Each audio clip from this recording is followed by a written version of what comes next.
Hello friends, I welcome all for this lecture, and today we are going to discuss about chemical coordination.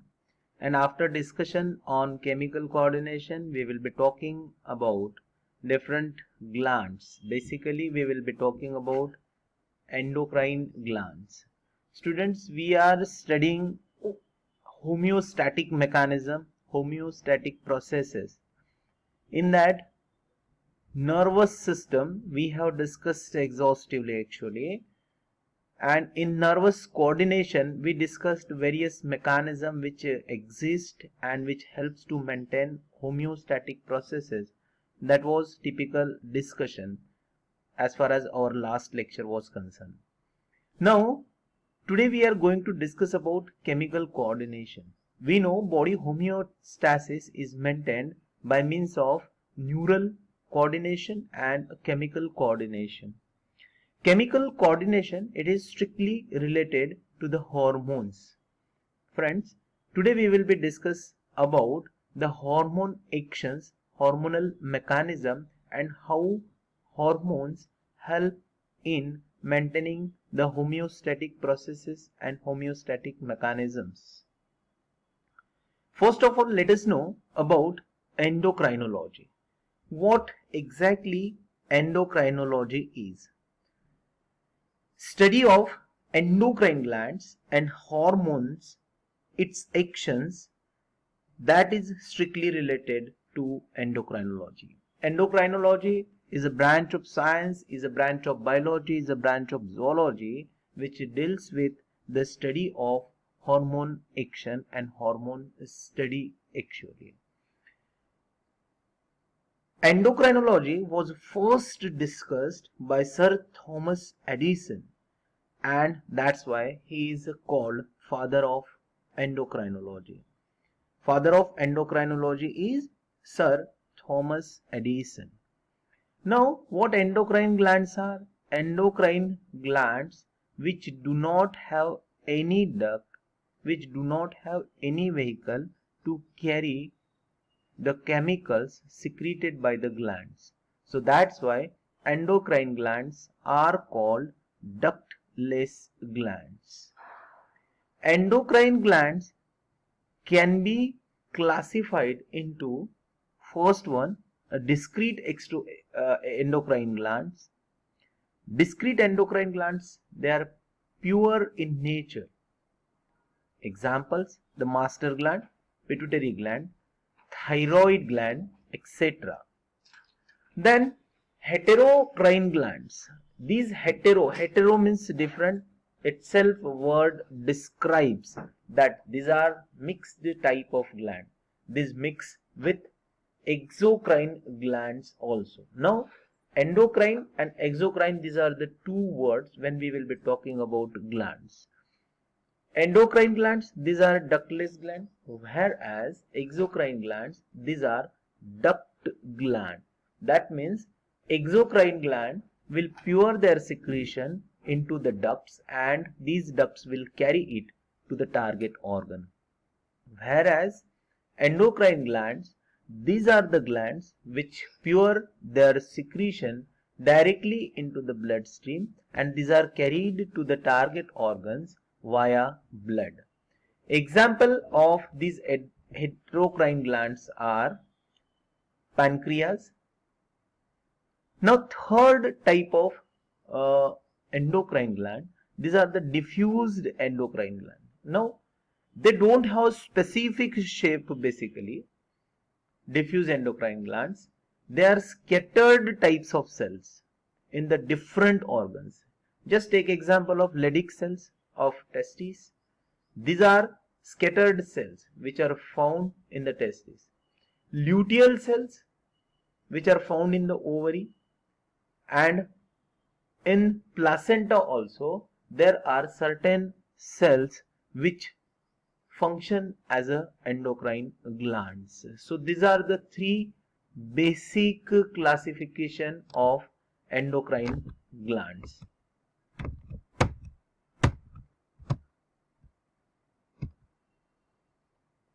Now let us talk about hormones.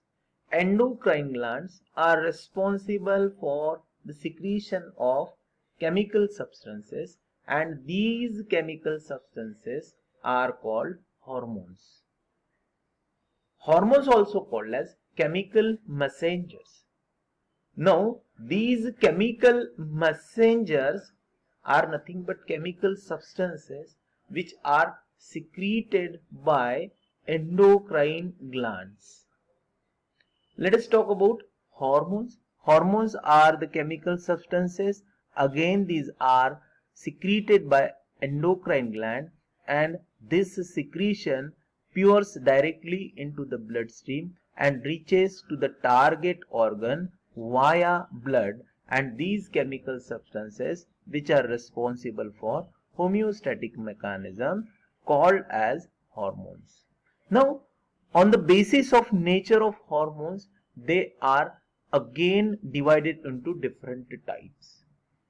First one, these are amino acid derivatives. Just take example of thyroid gland.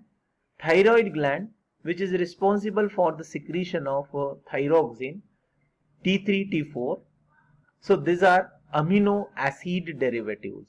So their nature is amino acid nature. Polypeptides, just like insulin, glucagon, antidiuretic hormone, this is again another type of hormone which shows a polypeptide nature, chain of polypeptides. Then steroid hormones, hormones like progesterone, testosterone, estrogen, etc. These are the hormones which are steroid in nature. These are derivatives of lipids. Catecholamines, yes, we know adrenal gland, which is responsible for the secretion of epinephrine and norepinephrine. So these epinephrine, norepinephrine, or another name is adrenaline, noradrenaline, these are a catecholamine nature. Glycoproteins, yes, protein with carbohydrate moieties. Examples are thyroid stimulating hormone, which is secreted by pituitary gland, and follicle stimulating hormone, which is again secreted by pituitary gland. These are glycoproteins in nature. That means they are protein hormones but with the moieties of carbohydrates. So now last one is the glycolipid. Yes, glucose, that is carbohydrate, are there, and lipids are there, that are major constituent of this hormone. And example of this is a local hormone, and that hormone is called as a prostaglandin. So now this is about hormone. Now protein hormones and steroid hormones, this is basic division of hormones basically.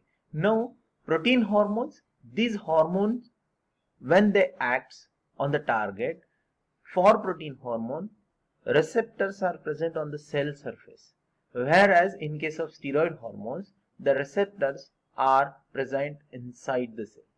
That means for steroid hormones it is not necessary that the receptors should present on the cell surface.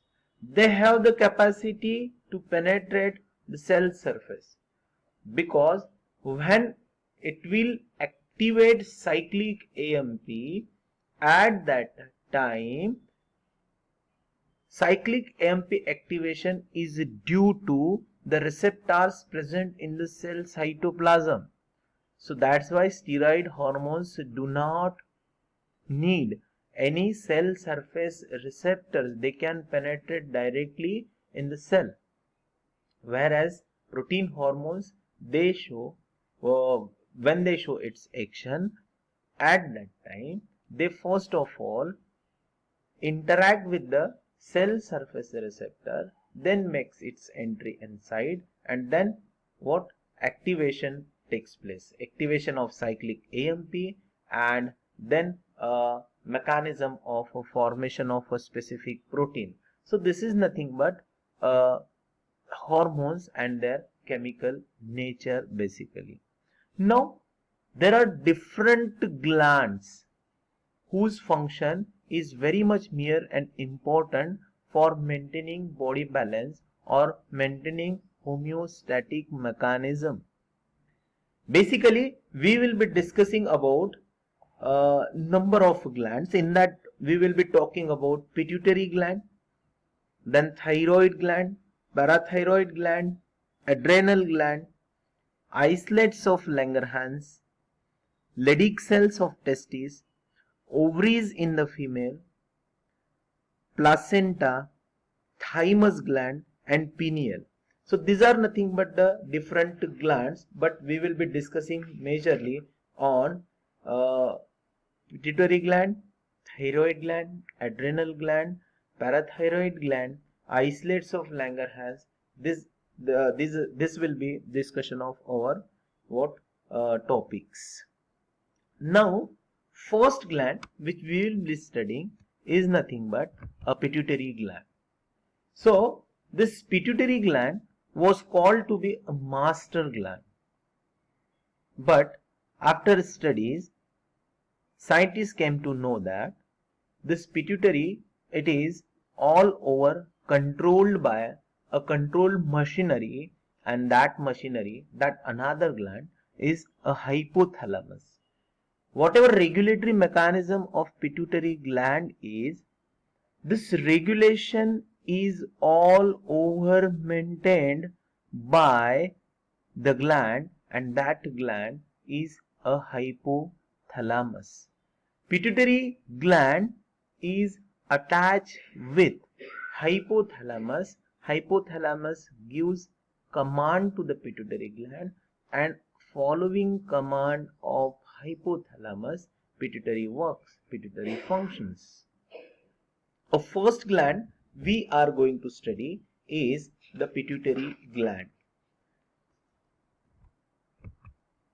Now, when we will be studying pituitary gland, first we will define this pituitary gland, what pituitary gland is. Then we will see the anatomy, internal structure of this pituitary gland. Hypothalamic hormones in the regulation of pituitary gland secretion, because just I said that pituitary is regulated by hypothalamus, then how regulation of this pituitary gland is maintained. Then we will discuss about the functions of hormones secreted from the pituitary gland. As pituitary gland, it is divided into two lobes. One is anterior one and one is a posterior one. Because anterior lobe and posterior lobe, both these lobe functions differently. The hormone secreted by anterior lobe or anterior pituitary gland and the hormones secreted by posterior pituitary gland, these are different. Now, pituitary gland, which again called to be the master gland of the body. Why it is called to be master? Why it was called to be a master one? Because nowadays hypothalamus is a master gland. As far as pituitary gland is concerned, pituitary gland is a small structure in the head and main endocrine gland. This is small structure, small gland, but it is a head, but it is main endocrine gland. Now, as far as pituitary gland is concerned, it is reddish grey and bean-shaped gland. It is also called as pea gland because its shape is just like a pea. So that's why it is also called as a pea gland. It is reddish grey in nature, in color. It produces the hormones that controls other gland and many body functions, including the growth.